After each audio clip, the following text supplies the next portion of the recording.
Yes, indeed, it is appropriate that we begin this open forum with a prayer. And so we pray. Lord God, Heavenly Father, on this beautiful summer day, we thank you for the opportunity to consider the beautiful ministry which you have given us here at St. John's.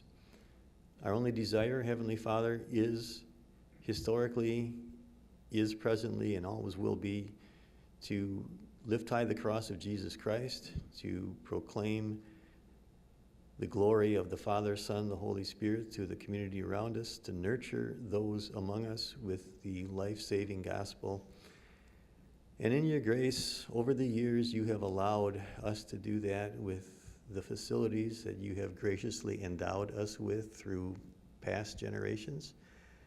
As we consider going forward, and as we consider our ministry plans and how we might best reach out to the community, we ask for your blessing upon our discussion today. This we ask in the name of Jesus Christ, our Lord. Amen.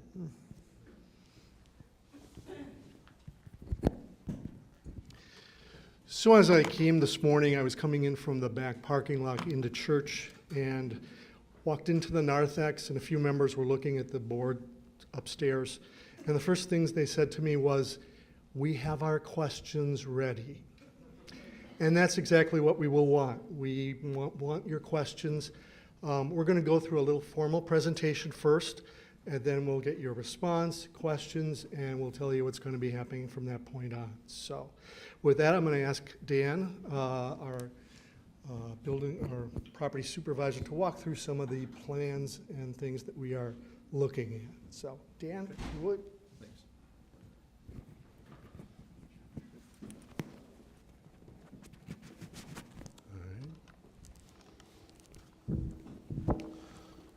We'll get all hooked up here. All right, how's that? Everybody can hear okay? Okay, great. This is an exciting time.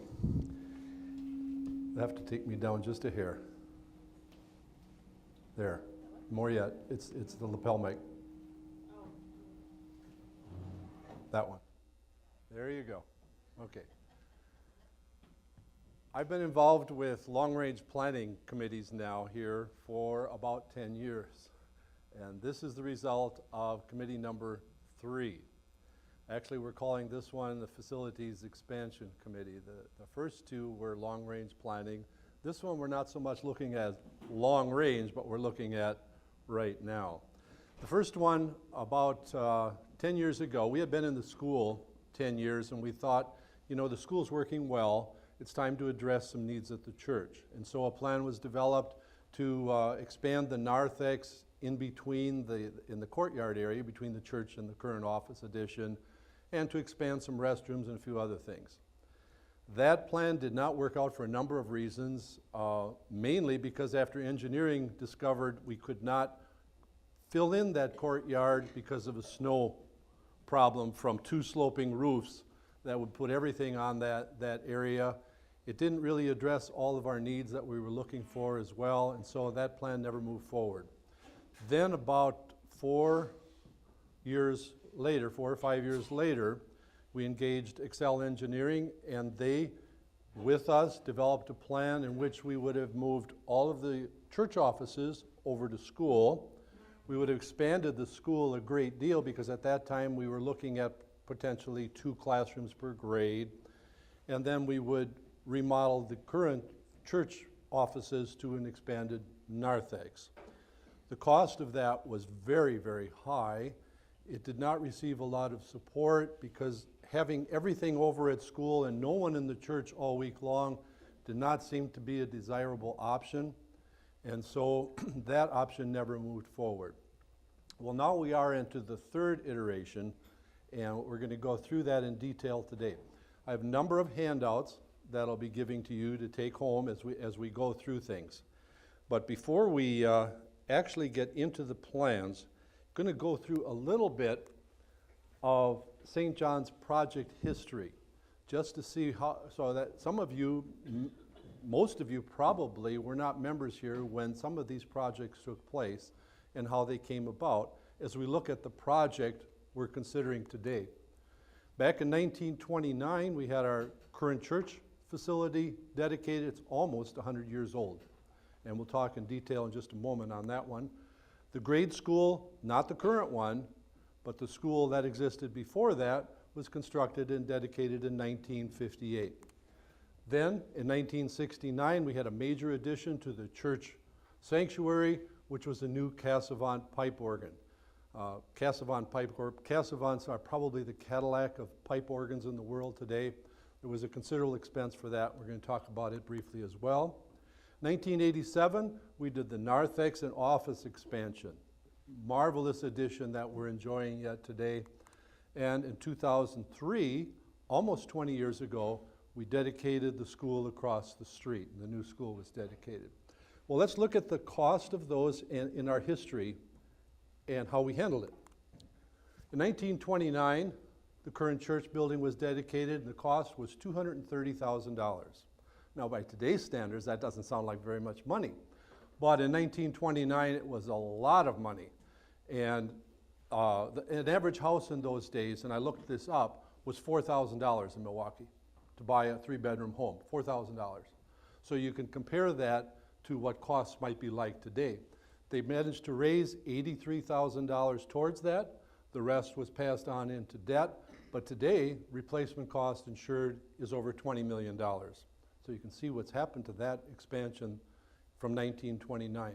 And they didn't do the church building for themselves in 1929, just like what we're talking about today is not for us today, it's for the next generations. We're doing, whenever you do a project like we're looking at today, it's not just for today, but for ongoing generations.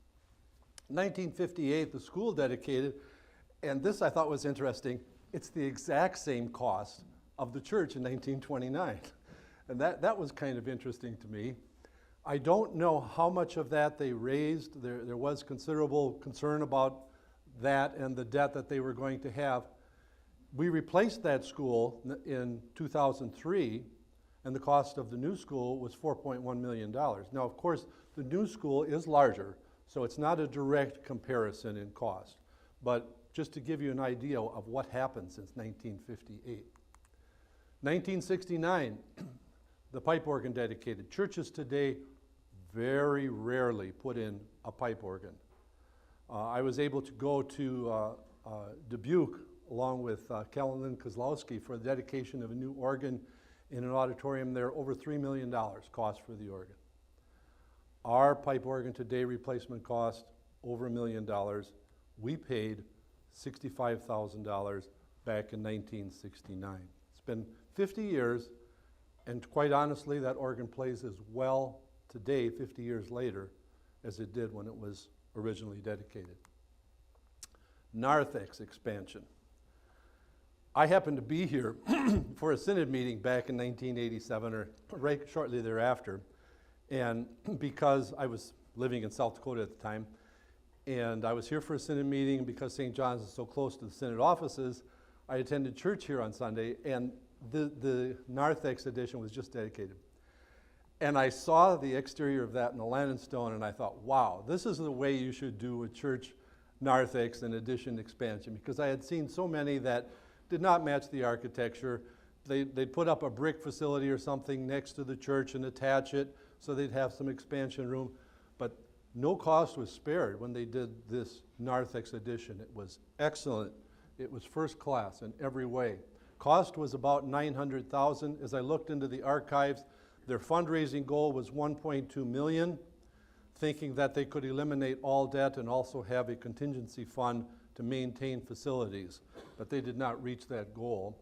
Today, to replace our current narthex, upstairs, downstairs, and everything contained in it, about $4 million. One thing I looked into, the biggest controversy in that building of the narthex was, should we have an elevator? Way too much money. Way too much money. We never had it before. Why would we need it now? Well, I think we're happy that we have the elevator today, without question. And all of those, as I looked into the archives, there was, considerable discussion for each project. It wasn't always unanimous, okay? We look at the new school. We started planning for that in 2001. The cost, $4.1 million, including the furnishings. And at that time, we were able to raise in donations and extended commitments, not all in hand, of $1.8 million.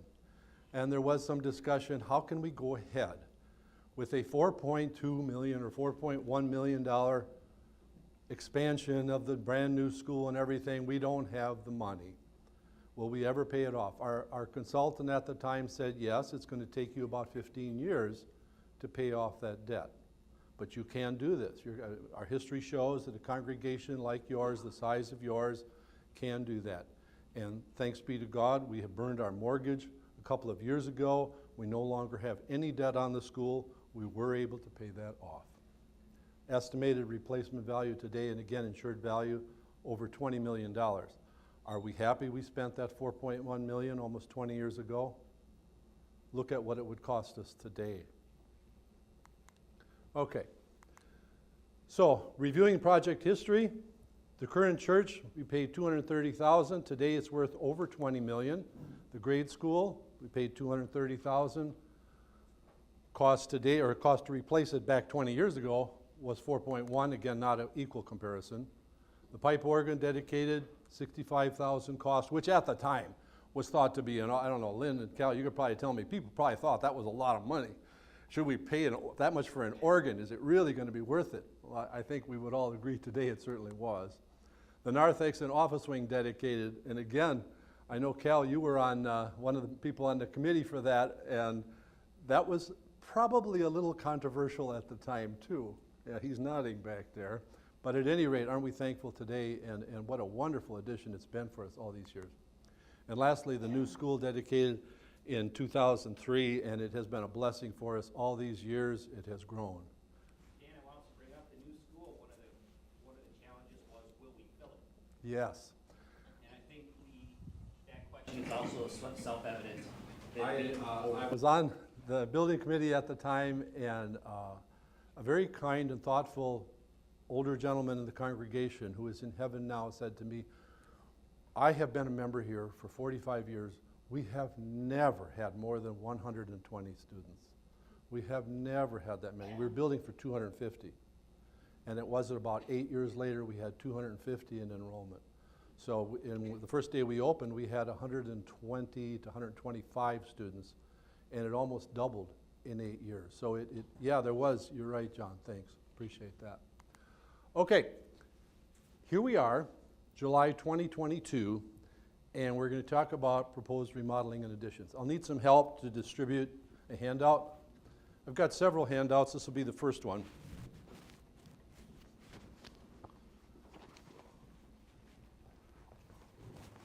There you go. Thanks, Jeff.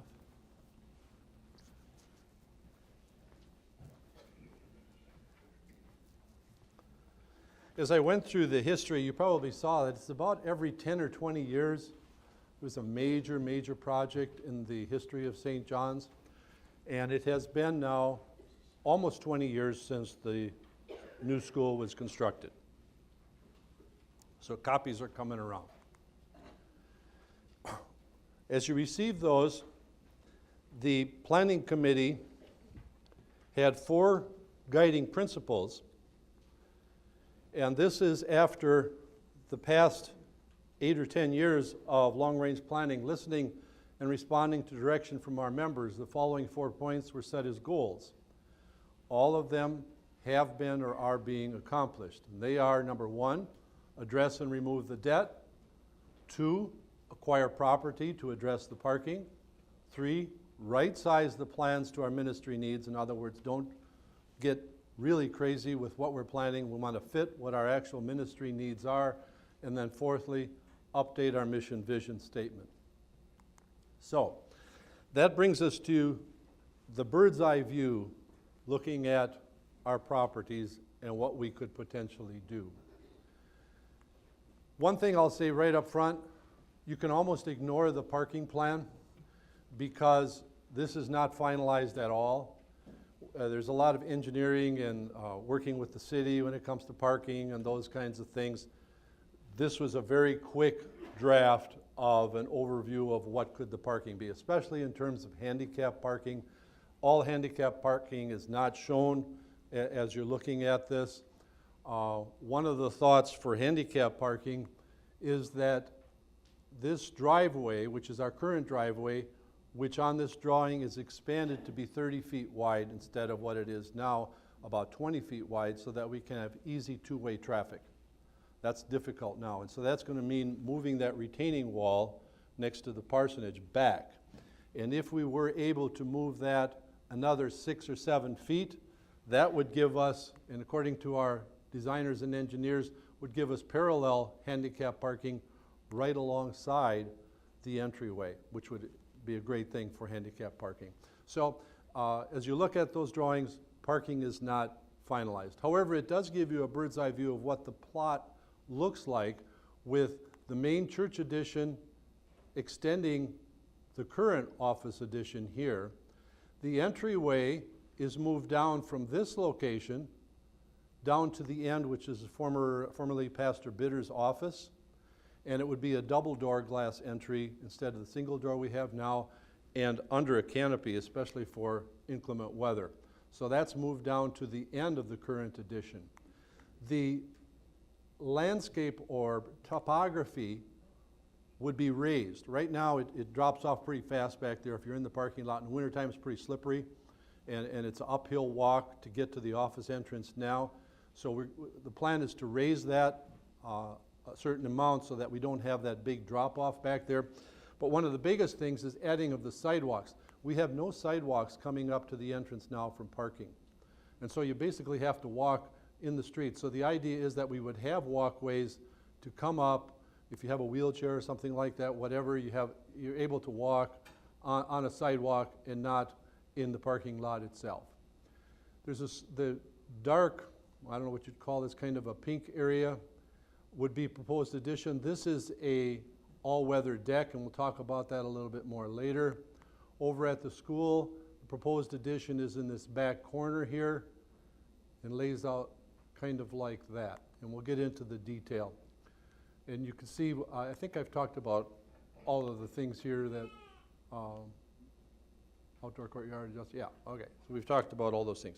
And you may have a lot of questions. If I can ask you to hold those until the end because they may be answered as we go along. We surely want to have your questions, but let's hang on to them until the end. First, let's look at the church. The area that would involve construction is outlined by this red dotted line.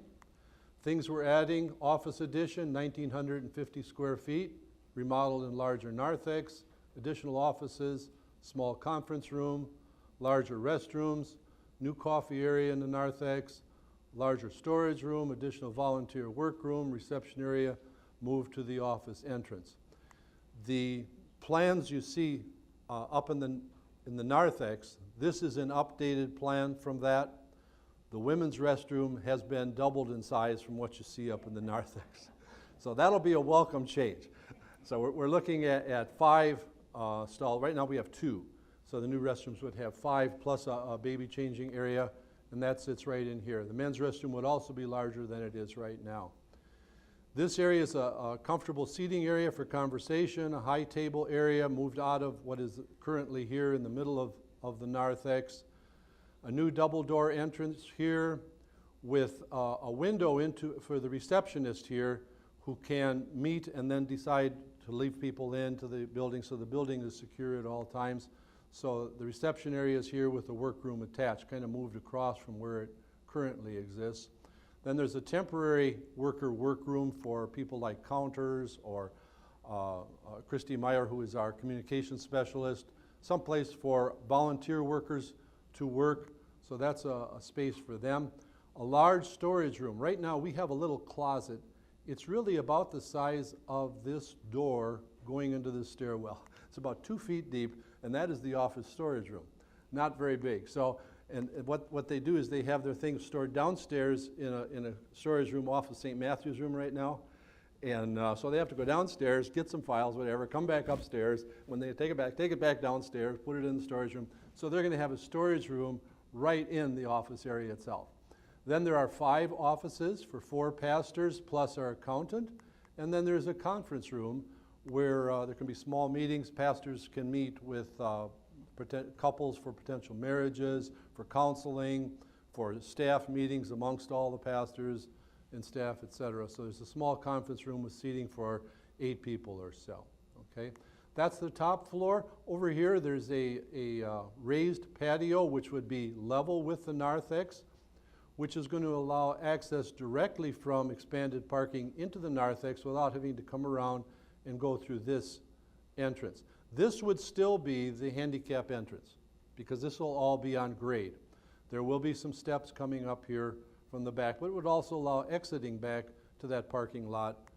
Pretty good access that way too, okay? And we'll move on.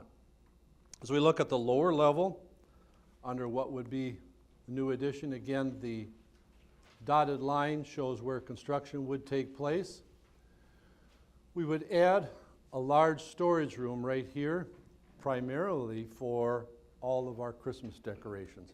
If I were to pull the curtains back here, or if you were to go around the corners here, or in the altar guild room, and you would see we're stacked to the ceiling, and we have no place to put things. So that is a large storage room.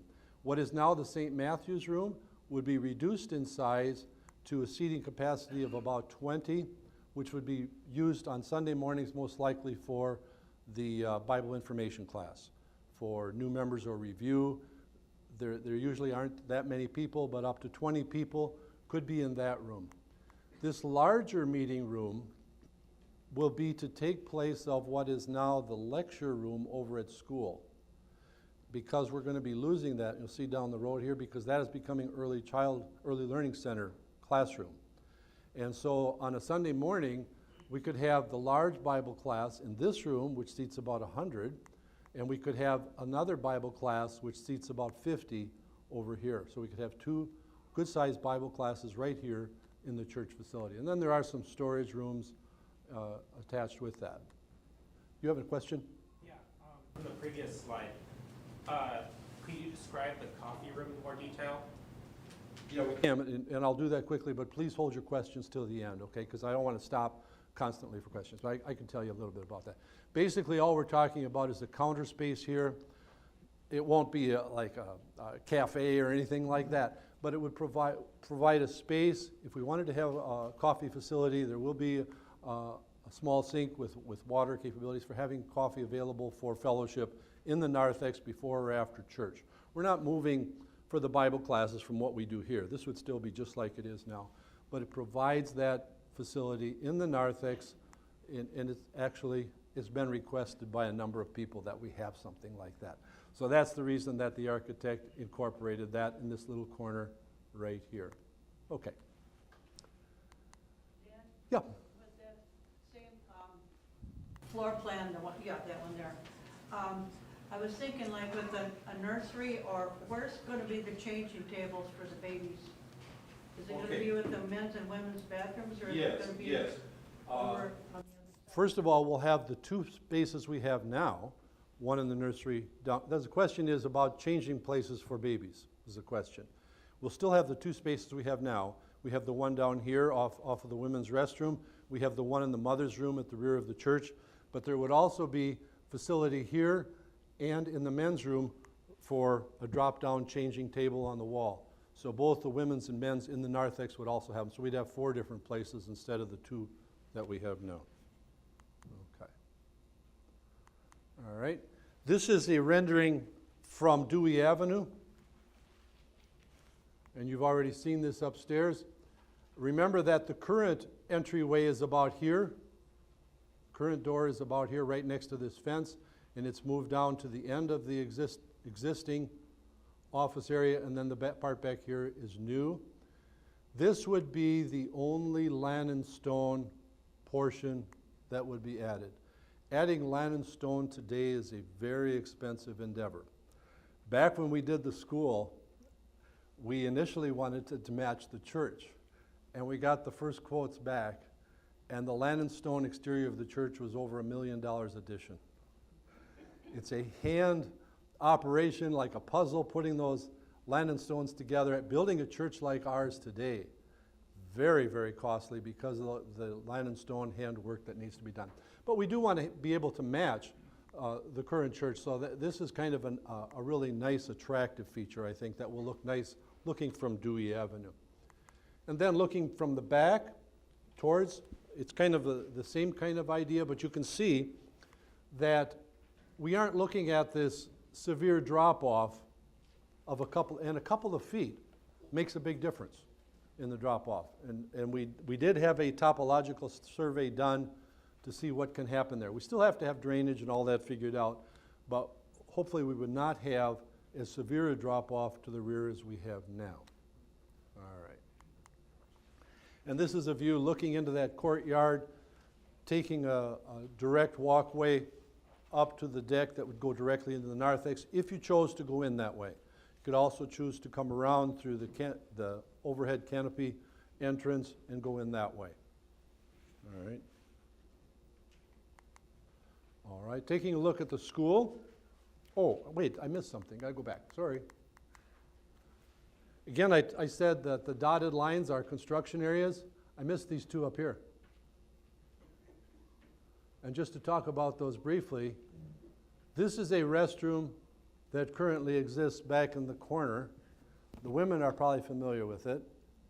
It is kind of a dungeon, and we would like to update that, make it a little bit nicer. Worse than that is the restroom here, and if you'd ever like a little field trip, it's back here around the corner and has been closed for many, many years. It was originally a men's restroom, was not refinished, remodeled at all. It is a storage room right now, not a pleasant place to be, but we would like to have another men's room close to the fellowship hall and a nice women's restroom, again, close to the fellowship hall where we have large gatherings. So I forgot to mention those, and I just happened to think of it. All right, moving on to the school. Dotted line areas, again, show areas of construction or renovation, remodeling.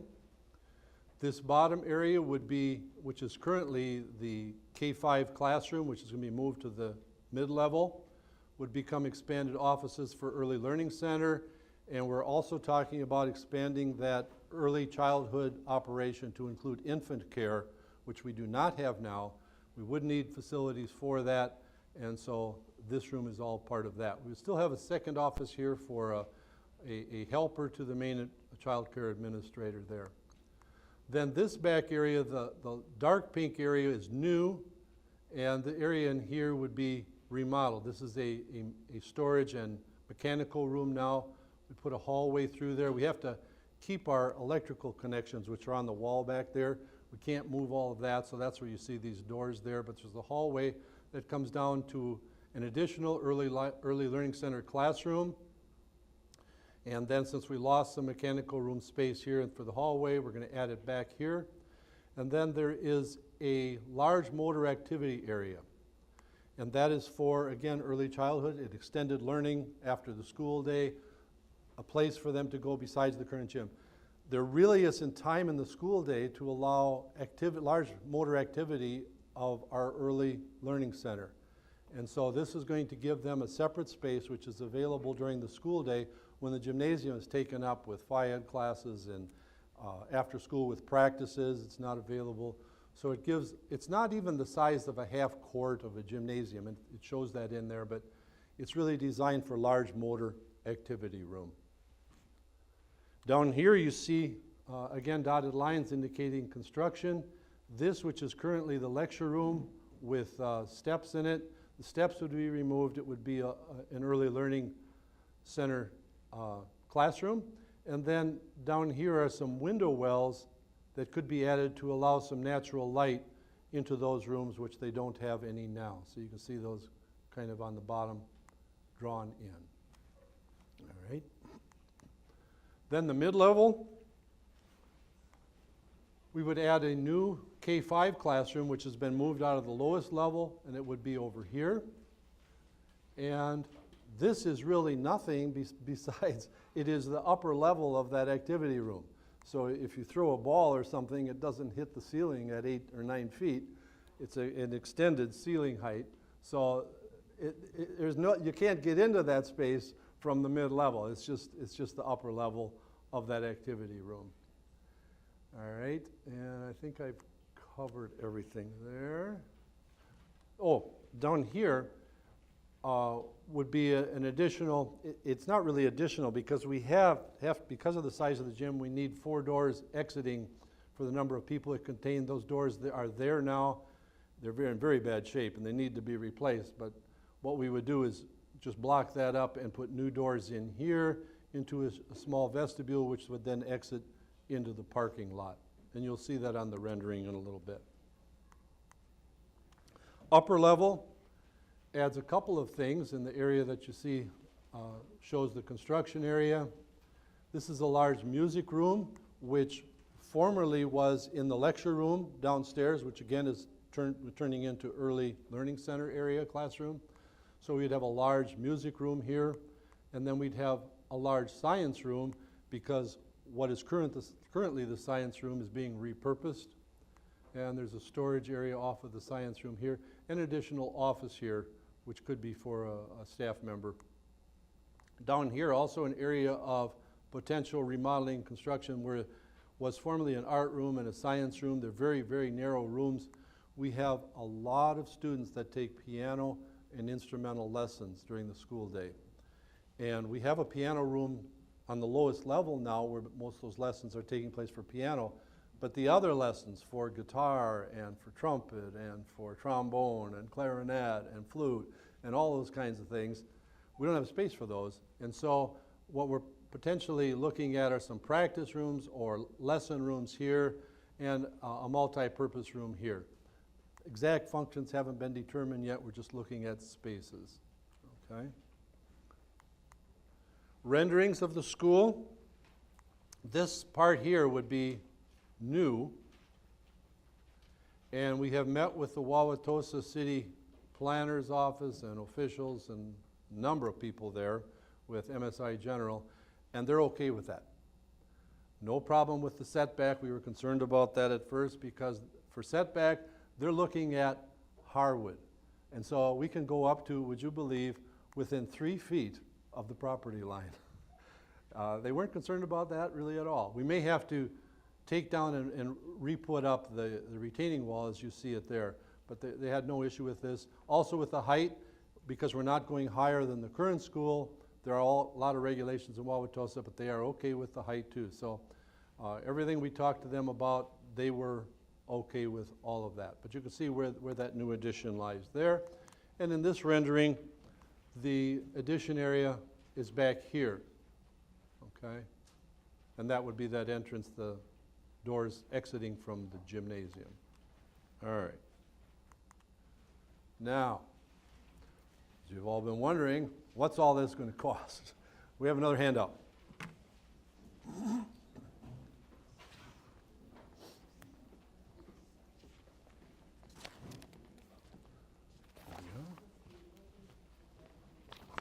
we go. Thanks, John.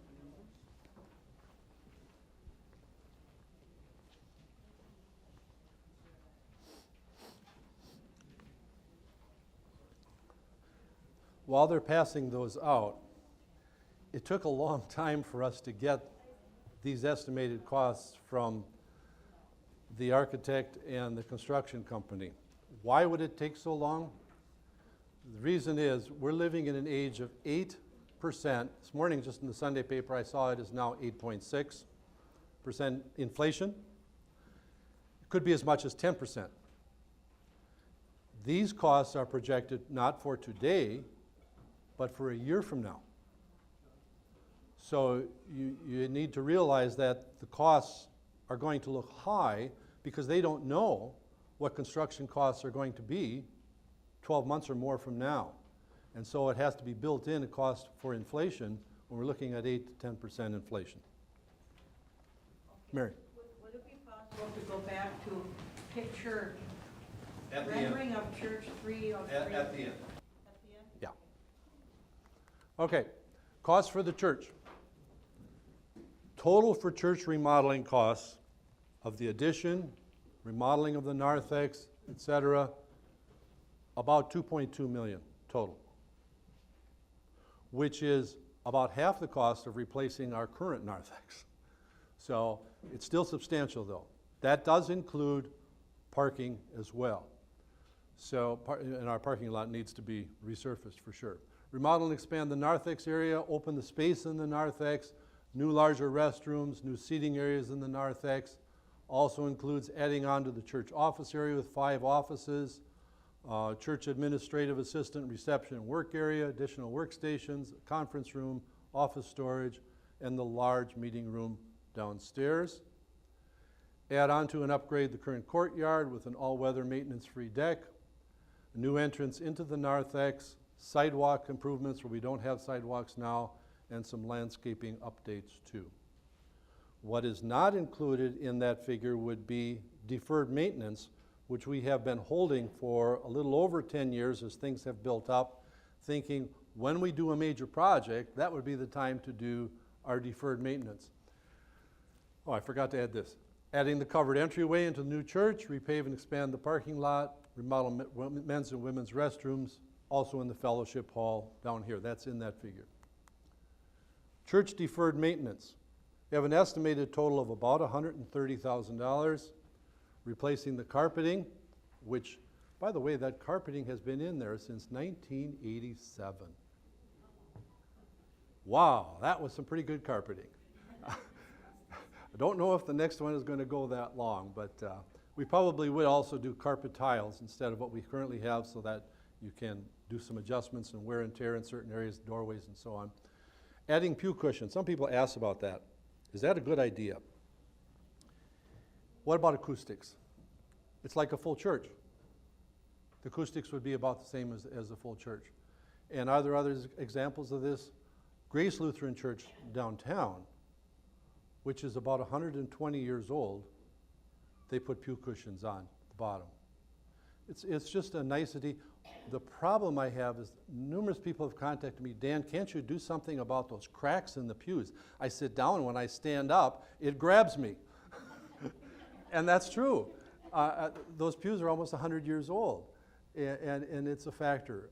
But many other churches, large and small, have added that, and it is a creature comfort for church. It really is. So it's not all that extravagant, and I think would be a nice thing. We have no security system now here at church. We have an incident, somebody comes and goes with our altar wear or whatever we have in the church. We have no security system. We have a quote to do that, something we need to add. It's been deferred maintenance.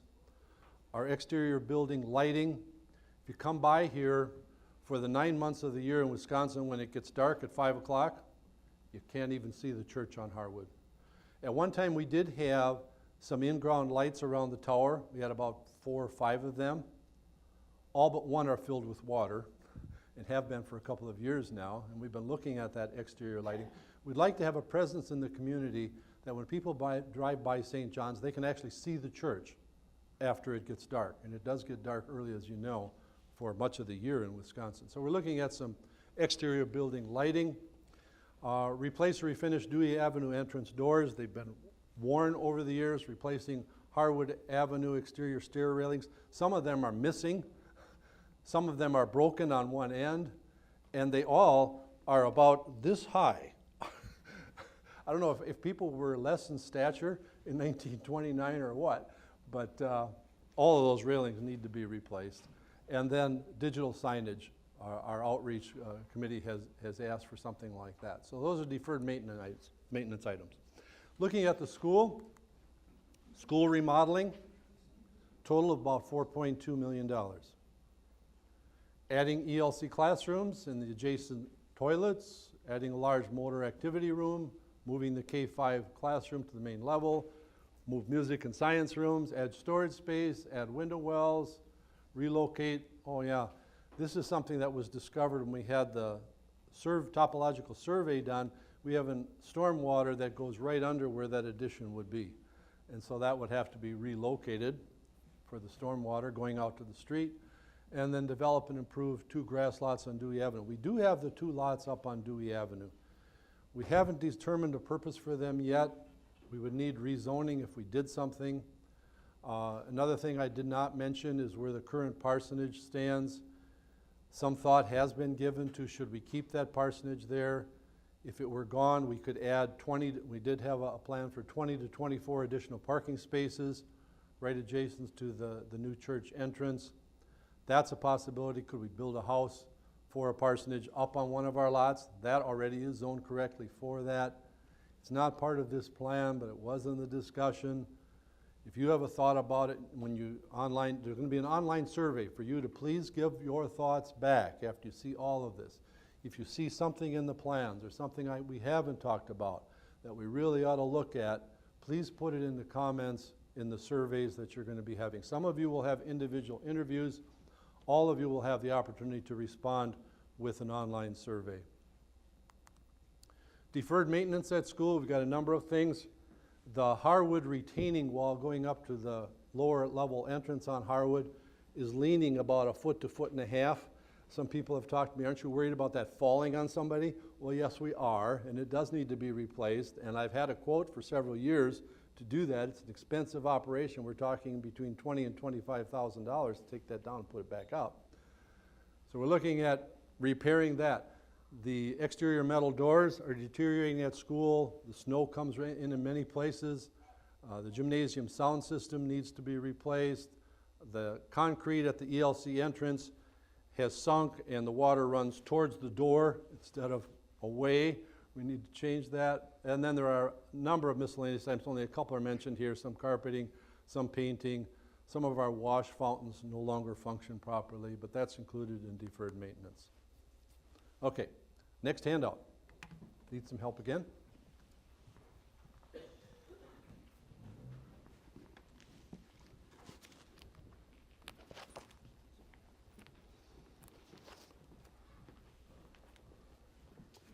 There you go. You can have more than one of these at a table for now, but when you leave today, we would ask that you take just one copy of each handout per family, just to save printing, because we're going to have another meeting like this on Tuesday evening. So just keep one copy per family, just to save printing and paper. What's being distributed now is a case study, which will be used in individual interviews and also to give all of you a more complete picture.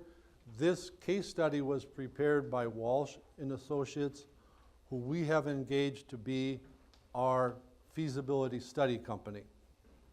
So they're going to be looking at, is this feasible? Is this necessary? What's all involved? What are the costs? Can we fund this? It's an involved study. It started already about the beginning of June. I think we had the first meeting, and it's really going to ramp up now in July with individual meetings and online surveys, and we will get a final report from Walsh and Associates in August. So that's what was just distributed now. I'm not going to go through that. There's a lot of text there. I suggest when you get home you take some time to read through it. It does give you a lot more information. And then finally, all project materials can be viewed online. We're going to have this meeting, which is being archived and broadcast now live, but it will be archived for those that aren't able to be here. People are out of town at various times in the summer, so this meeting is going to be online, as well as the handouts that you have today. They'll also be available online. Okay. Now is the time for lots of questions if you have some. I don't have the answer. Pastor Lyver does. Go ahead. I was just wondering, the very upper level, second and or mid and upper level, is it a classroom per class? I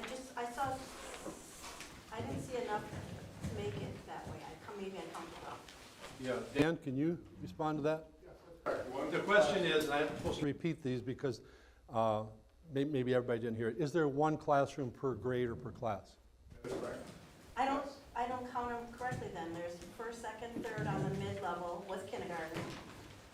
And fourth, fifth, sixth, seventh. Where is the one for like the 8th grade then? Or is the classroom for special education also dual purpose? Dan? Well, the science room would serve as one of the homerooms. Science room will be a homeroom for one of the grades, rather than just being used for a couple periods a day. Oh, okay. Yeah, science room will be, and also the former computer lab. Well, oh, that's right, that's going to be extended learning center, correct. Yeah. So now we should come up with 9 total classrooms, including kindergarten. Good question. Any others? Mary? Well, the picture in the first booklet, rendering of church 3 of 3, your final, yeah, that one there. Okay, that's the new walkway. But you said for wheelchairs, how are you gonna get the wheelchair down the stairs? Right. That is not a handicap entrance. Rather, the entrance here is the handicap entrance, Okay. which is on grade. Yep, that's a double door handicap entrance there. So the other one is not. Good question. Yes? As far as the canopy that you're talking there, you had talked about having area along the side for handicap parking plus two-way traffic. Is there potential for that to be a traffic pinch point when there's a high attendance? You've got people parking along in the handicap, possibly opening their door into traffic coming both ways. Could it stack traffic up back out onto the street? You know, that would be just a concern for using that where it is. Okay, the question is concern about traffic under the, in the new driveway. Is that expanded enough to handle, so we don't have a backup of traffic? I believe the answer is yes, because it's almost going to be double as wide as it is now. It doesn't show up very well here. So that obviously cars coming in are going to be dropping off. There may be cars exiting at the same time. Right now, it's barely possible to get by. So the idea is to double the width of that, and then if we added handicap parking, it would be extended on over here, which shows as a grass area now. But yeah, it's a concern even now, getting back and forth. Yeah. That also is not a final thing, that's something that's being considered. Probably part of the reason we don't have it on here is that you know, we haven't determined yet that that can be the case. We do know that the maximum width we can have is 30 feet wide, and what, it's 20 feet now, is it? It's 15 feet. 15 feet, so. So it's yeah, about it would be double as wide double. as it is now. We certainly don't want to block any of that, so your concerns are correct. But if we do have that option, we certainly want to take advantage of it. At one point in this process, we looked at having the entrance at the back, which was closer to the parking area. We thought about putting it here. That just doesn't work with the grading and everything. So it's not that we didn't consider it, it's just that it isn't an option. I think to couple with that, the architects we're working with are, accessibility is high on their competency list, so they're very astute at understanding like minimum clearances for accessing that stuff, so that was something that they brought up as a potential. Yes. Along with potentially having those handicap parking spots along the side, I mean, is there any kind of thought to how many? And would that be kind of an issue? Because I mean, my thought is that there's probably going to be a significant number of people that would want to take advantage of that.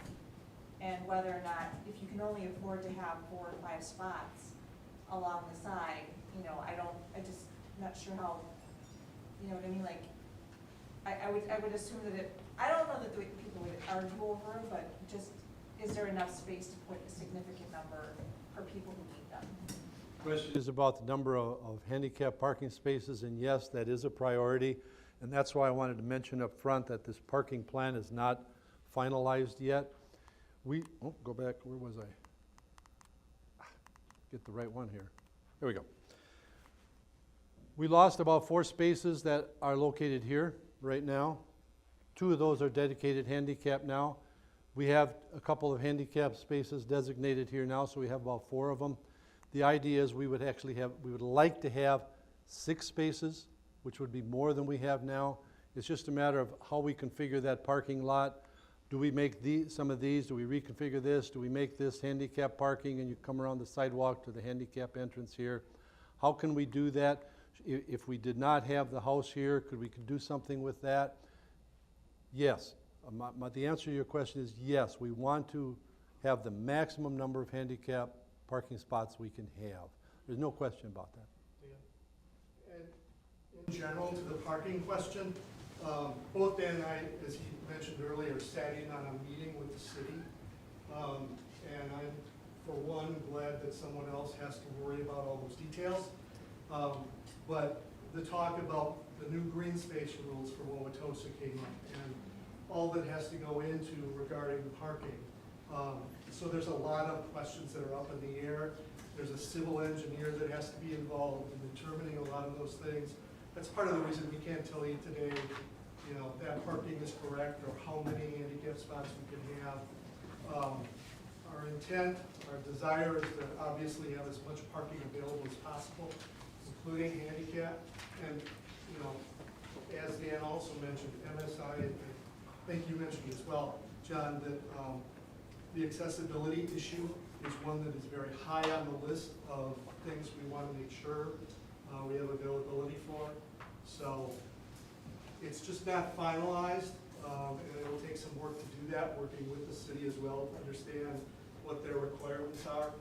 So once we can have more information, we'll get that, but this is where we had as far as today. Others? Yes, Isaac. What will the digital signage entail? Don't really know yet, hasn't been designed. Idea being that we could put a signage out, where we could have some digital sign where we can change, you know, what's going on right now. Hasn't been finalized at all. Just that we would like to have something so we could advertise things to the community. That too has to go to Wauwatosa Sign Commission, and it has to be all approved. So that's up in the area. It hasn't been finalized. Mary, you had a question? Are you envisioning the church library to stay down here or possibly moved up where it used to be in that room where you said there's extra seating? Yeah, it hasn't been determined yet. We've talked about it a little bit. The church library, as you know, was moved from where Pastor Lyra's office is now. It was moved down to an alcove down here, which was a coat room, and also had a soda machine in it. We moved the soda machine out. Bill had some shelving built for that area. Would the library go back here? It may. Hasn't been finalized or discussed, but I think it's a good question. We do want to have that easily accessible by members. Yes. I'm curious why we want to start doing infant care at school. Dan, could you talk about that at all? Okay, the question is, why would we want to be doing infant care at school? Probably the biggest reason is that we have children right now who will leave us, or families that leave us because we don't have it. So if you have a 2-year-old that's turning 3, but they have a sibling that's an infant, they both leave. So if we have infant care, we'll be able to maintain contact with families for several years, getting a chance to build relationships, and then, you know, possibly, our ultimate goal is to get them over here at church. So the longer we have to build that relationship, the more opportunity we have to do that. Yes. I understand that infant care and early childhood care is hot right now, but all the national statistics say that each generation is having fewer and fewer children, especially those that can afford this kind of care. So is there any like plan B for usage of this space if we experience a more permanent decline in the student population? I would say that we don't have an exact plan for possible other uses of the space. More than likely, if the early childhood program would decline in numbers, we could make classrooms back again for the grade school on that lower level. They could be repurposed. Right now, we have a waiting list. I don't know how many, 20 on a waiting list? Something like that right now for early childhood. We can't even get everybody in.